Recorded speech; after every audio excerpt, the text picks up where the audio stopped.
Hello everyone, welcome back to my YouTube channel. कैसे हो आप सब लोग।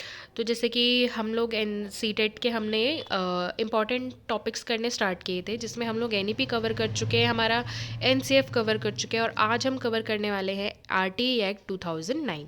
चलिए स्टार्ट करते हैं। तो बेसिक इंट्रोडक्शन लेते हैं, बेसिक क्रक्स लेते हैं आरटीई के बारे में। जो आरटीई आया है ये एक लैंडमार्क लेजिस्लेशन या लैंडमार्क जजमेंट कह सकते हो आप इसको, हमारे इंडिया के लिए है। और इस ये प्रोवाइड क्या करता है, फ्री कंपल्सरी एलिमेंट्री एजुकेशन। जितने भी बच्चे 6 से 14 साल के हैं उन सब को फ्री में एजुकेशन मिलेगी और कंपल्सरी सबको मिलनी ही चाहिए, ये हमारा आर टी एक्ट कहता है। और ये जो आर टी एक्ट आया है ये क्योंकि आर्टिकल 21A के अंदर आया है, तो ये एक फंडामेंटल राइट है और इसे इंडियन कॉन्स्टिट्यूशन के अंदर रखा गया है। देन ये जो हमारा आर टी एक्ट है ना, आया तो ये 2009 में है और इसको पास पार्लियामेंट ने किया था, लेकिन ये लागू कब से हुआ है, फोर्स में कब से आया, 1 अप्रैल 2010 में, राइट। देन जब ये आया जब इसको लाया गया था 2009 में, तो ये किस कॉन्स्टिट्यूशनल अमेंडमेंट एक्ट के अंदर आया था, 86 कॉन्स्टिट्यूशनल अमेंडमेंट एक्ट के अंदर आया था, राइट। और फिर इसके जो चेयरमैन थे, वो कमेटी जो बनी थी इसके लिए, उसके एक चेयरमैन थे डॉक्टर अनिल बोरदिया। और ये जो अनिल बोरदिया, ये कौन थे, फॉर्मर सेक्रेटरी थे हमारे स्कूल एजुकेशन के, ठीक है। तो जो हमारा आर टी है, इसका एक एम है, वो क्या है कि वो इक्विटेबल, इंक्लूसिव और क्वालिटी एजुकेशन प्रोवाइड करे हर बच्चे को। इक्विटेबल मतलब हर बच्चा इक्वली हो। देन इंक्लूसिव मतलब चाहे आपका मेंटली डिसेबल बच्चा हो, चाहे आपका फिजिकली डिसेबल बच्चा हो, चाहे किसी भी कास्ट को बिलोंग करता हो, चाहे उसका कोई भी जेंडर हो, आपको हर चिल्ड्रन को इक्वल इक्वल इम्पॉर्टेंस देनी है और हर किसी को जो एनवायरनमेंट है वो इंक्लूसिव फील करवाना है। और यहाँ पे हमें क्वालिटी एजुकेशन देनी है, राइट। क्वालिटी से कोई कॉम्प्रोमाइज़ नहीं होगा। देन कुछ मिनिमम नॉर्म्स क्या है, जो आर टी है ना, वो डालता है स्कूल पर, टीचर्स पर, करिकुलम पर और इंफ्रास्ट्रक्चर पर, कि ये मिनिमम चीज़ें तो आपको करनी ही पड़ेगी। अगर आपका स्कूल ऐसा है तो टीचर्स को कुछ मिनिमम क्वालिफिकेशंस करनी पड़ेंगी, करिकुलम में कुछ मिनिमम चीज़ें आपको डालनी ही पड़ेगी, इंफ्रास्ट्रक्चर एटलीस्ट ऐसा तो होना ही चाहिए। तो ये जो मिनिमम नॉर्म्स और स्टैंडर्ड्स हैं ना, ये सेट किए हैं, किसने सेट किए हैं, आर टी एक्ट ने हमारे, ठीक है। और जो पूरा का पूरा आर टी एक्ट है, इसका इम्फेसिस है क्या, इसका इम्फेसिस ये है कि जो बच्चों को ना चाइल्ड फ्रेंडली इन्वायरमेंट मिले, स्कूल में स्ट्रेस फ्री बच्चे पढ़ाई करें अपनी, और उन्हें पूरी की पूरी इंक्लूसिव लर्निंग फील हो हर बच्चे को, राइट। ये हमारा पूरा का पूरा एम्फेसिस है आर टी ई का, ठीक है। नेक्स्ट देखते हैं हम, कुछ की पॉइंट्स हैं हमारे आर टी के, ये मैंने बुलेट फॉर्म्स में रखे हैं जिससे कि आपके डायरेक्ट एमसीक्यू बन सकता है। जैसे कि पहला आप देखो कि आर टी का फुल फॉर्म क्या है, तो यहाँ से आपका डायरेक्ट एमसीक्यू भी बन सकता है। जैसे कि right of children to free and compulsory education act, ये है आपका आर टी का फुल फॉर्म, ठीक है। देन ये किस आर्टिकल के अंडर एनैक्ट हुआ है, ये आपका एमसीक्यू बन सकता है, article 21A of Indian constitution. ये कौन से एज ग्रुप के बच्चों को टारगेट करता है, 6 से 14 साल, और अगर क्लासेस में पूछे या ग्रेड्स में पूछे तो क्लास 1 से क्लास 8। देन कि यहाँ पे जो हम एजुकेशन प्रोवाइड करने वाले हैं उसका क्या नेचर आर ने सेट किया है। पहला तो ये है कि फ्री होगा, क्या क्या चीज़ें फ्री होने वाली हैं, उसकी फ़ीस, स्कूल की फ़ीस क्या होगी, नहीं लगेगी, यूनिफॉर्म क्या होगी, फ्री ऑफ कॉस्ट होगी, टेक्स्ट बुक बच्चों को फ्री ऑफ कॉस्ट प्रोवाइड करी जाएगी और एग्जामिनेशन की कोई फ़ीस नहीं होगी, ठीक है। ये आपके फ्री होंगे। जो आर टी एक्ट में लिखा है ना कि right of children to free, तो वहाँ पे ये चीज़ें इंक्लूडेड है। एंड कंपलसरी का मतलब क्या है यहाँ पे, कि स्टेट को ना इंश्योर करना है, स्टेट की मतलब स्टेट के ऊपर एक तरीके से ये बाउंडेशन है कि हर बच्चे को एडमिशन, अटेंडेंस और उसका स्कूल कंप्लीट हो, ये किसकी जिम्मेदारी है, स्टेट की जिम्मेदारी है, ये हमारा आर टी एक्ट कहता है। देन हम देखें कि जब ये एक्ट इम्प्लीमेंट कब हुआ है हमारे इंडिया में, 1 अप्रैल 2010 में, ठीक है। और ये कहाँ कहाँ हुआ है, पूरे के पूरे इंडिया में हुआ है, सिर्फ जे और जे एन के को छोड़ के। पहले जे एन के को छोड़ के था, अब जे एन के इंक्लूडेड है यहाँ पे, ठीक है। देन 25% रिजर्वेशन की बात करता है कि जितने भी प्राइवेट स्कूल्स हैं उसमें 25% जो सीट्स है ना, हमें वो उन बच्चों के लिए रखनी है जो इकोनॉमिकली वीकर हो, मतलब आर्थिक स्थिति जिनकी ख़राब होती है, उन स्टूडेंट के लिए, डिसएडवांटेजेस में हो ग्रुप्स हों, जैसे कि फ़ीमेल्स, वो ऑलरेडी डिसएडवांटेज तो रहती ही हैं। देन उसके बाद हम ये देख सकते हैं जो फिज़िकली हैंडीकैप्ड बच्चे होते हैं या फिर मेंटली रिटार्डेड स्टूडेंट्स होते हैं, तो वहाँ पे क्या होता है, उनको वो कहीं ना कहीं डिसएडवांटेज उसमें रहते ही हैं, एरिया में रहते हैं।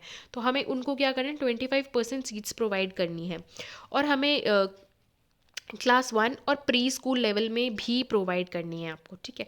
और फिर नेबरहुड स्कूल का मतलब ये है यहाँ पे, नेक्स्ट है कि आप जैसे मान लो अगर हम किसी एरिया में रहते हैं पर्टिकुलरली और स्कूल बहुत दूर दूर है, तो पेरेंट्स सोचेंगे ना बच्चे को इतनी दूर भेजने के लिए, तो एक पेरेंट्स के ऊपर लायबिलिटी आ जाती है कि बच्चे को छोड़ के आना, बच्चे को लेके आना for the safety concerns and something else. तो उसकी वजह से क्या होता था कि मतलब स्कूल में एनरोलमेंट रेशो बहुत कम था। तो ताकि स्कूल्स में एनरोलमेंट रेशो बढ़े, बच्चे ज़्यादा आएँ, उसके लिए क्या कराया गया है कि कुछ पैरीमीटर्स फिक्स कर दिए कि इतने मीटर में तो एटलीस्ट आपका स्कूल होना चाहिए, नियर बाय स्कूल होने चाहिए, ताकि बच्चा क्या कर सके, पढ़ सके, ठीक है, और उसका जो राइट टू स्टडी है वो बना रहे। देन हमारा है कि नो डिटेंशन पॉलिसी। डिटेंशन का मतलब होता है स्कूल से निकाल देना।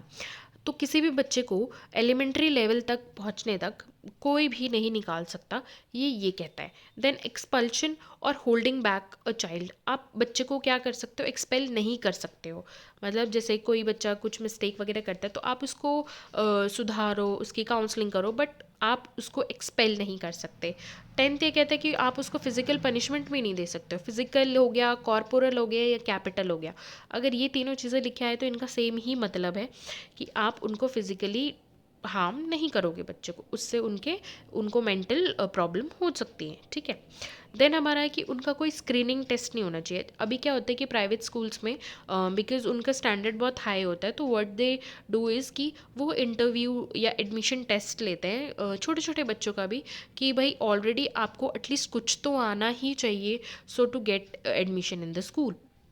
तो ये जो पहले होता था इसको अभी बैन कर दिया है आरटीई के, इसको बैन कर दिया था आरटीई ने। उन्होंने बोला था कि नहीं, आप ऐसा नहीं करोगे, आपको हर बच्चे का एडमिशन करवाना ही करवाना है।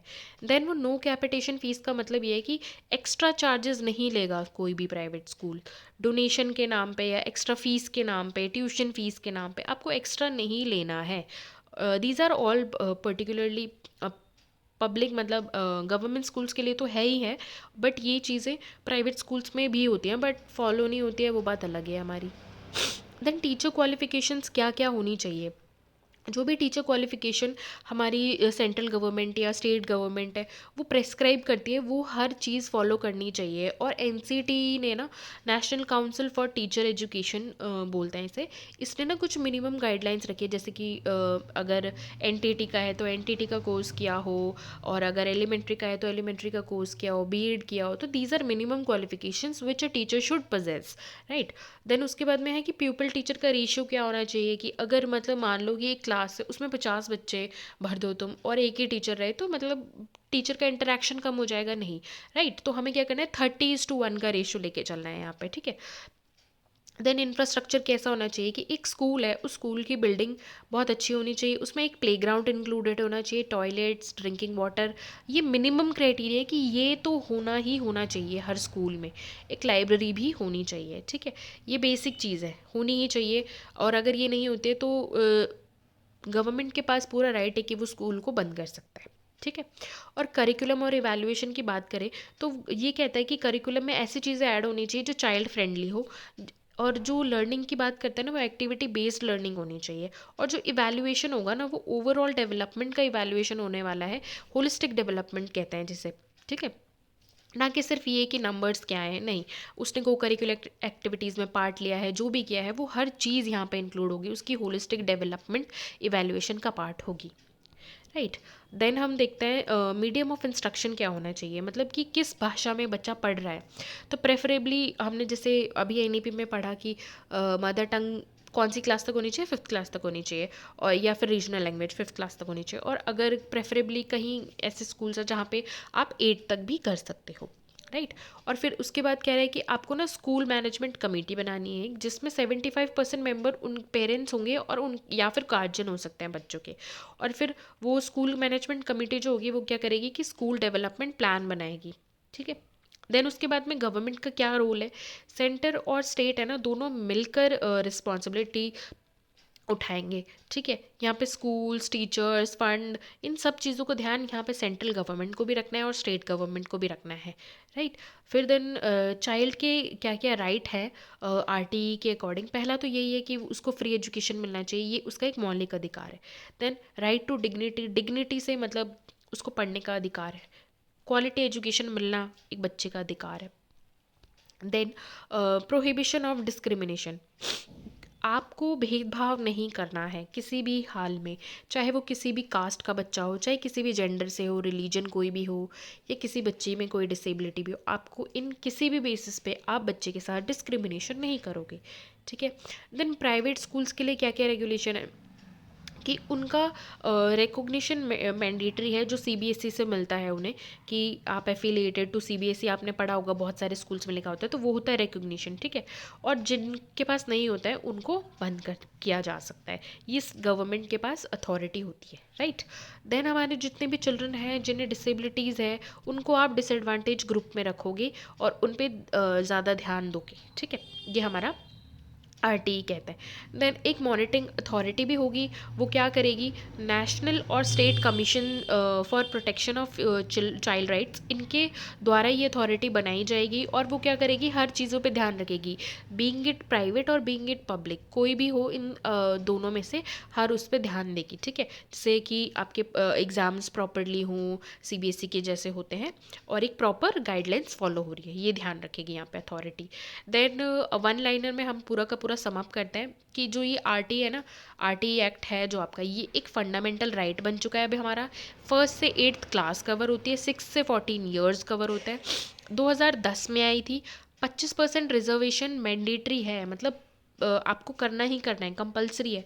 और किस एडमिशन के टाइम पे एग्जाम्स नहीं होंगे, और पूरी की पूरी एजुकेशन कैसी होगी, चाइल्ड सेंट्रिक होगी, ठीक है। तो यहाँ हमारा होता है आरटी खत्म। देन और कोई डाउट है तो प्लीज़ कमेंट कीजिए, और follow please follow subscribe, and आपको अगर किसी और पे वीडियो चाहिए तो डू कमेंट। Bye bye.